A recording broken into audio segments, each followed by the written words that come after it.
வணக்கம். கேரள மாநில எம்பி திரு John Peter's அவர்களுக்கு கோடான கோடி நன்றி. ஏன்னா எங்கள் நிலைமையை பற்றி, அதாவது இபிஎஃப் தொழிலாளர்கள் நிலைமையை பற்றி நாடாளுமன்றத்தில் நீங்கள் மிகவும் பயங்கரமாக எதிர்ப்பொலி எழுப்பியுள்ளீர்கள். இந்த எதிர்ப்பொலியின் மூலம் இந்த பட்ஜெட்டில் எங்களுக்கு ஒரு தீர்வு கிடைக்கும் என்று நினைத்தோம், கிடைக்கவில்லை. அதாவது உழைத்த பணத்தை நிதி நிறுவனம் என்பார்கள், அதாவது வருங்கால வைப்பு நிதி நிறுவனம், அதிலே நமக்கு ஓய்வு காலத்தில் மாதம் பங்களிப்பாக ஒரு சிறந்த தொகையை கொடுப்பார்கள் என்று அவர்கள் நம்பி அதிலே தன் உழைத்த பணத்தை சேமிப்பதற்கு ஒப்புக்கொண்டனர்.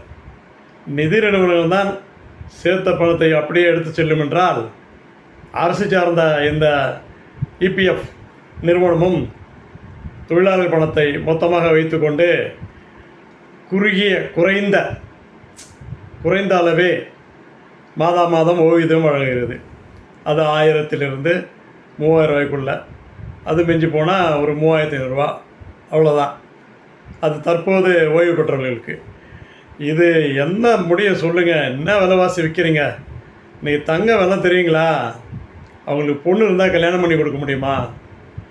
மத்திய அரசாங்கத்துக்கு தான் இந்த கனிவான வேண்டுகோள். இன்னமும் நீங்கள் இதை பற்றி எந்த அறிக்கையும் வெளியிடலை. ரொம்ப கஷ்டமாக இருக்குது. நிதியமைச்சர்களே, நீங்கள் கொஞ்சம் சிந்திச்சு பாருங்கள்.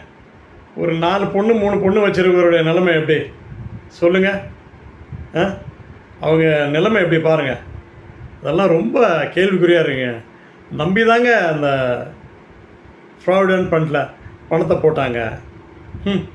ஆனால் ரொம்ப குறைந்த தொகையாக இருக்குது.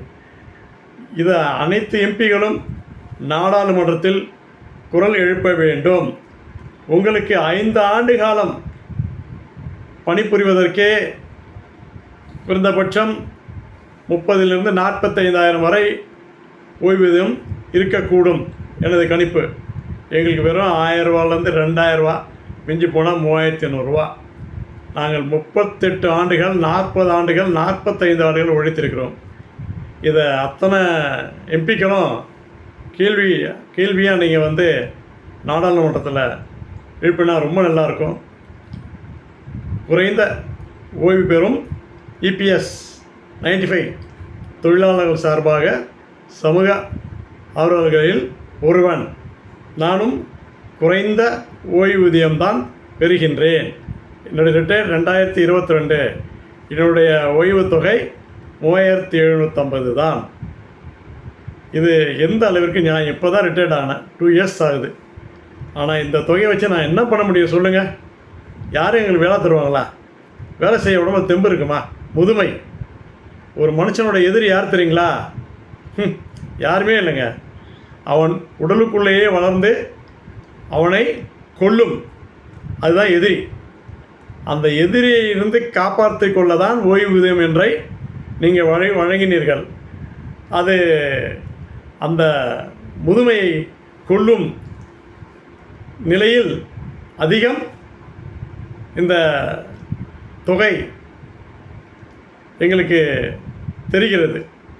அதனால் அதிகமாக கொடுத்தா அந்த முதுமையை வெல்வோம் என்ற அடிப்படையில் சமூக ஆர்வலர் ஓய்வு பெற்ற ஊழியர்கள் சார்பாக எனது கருத்து.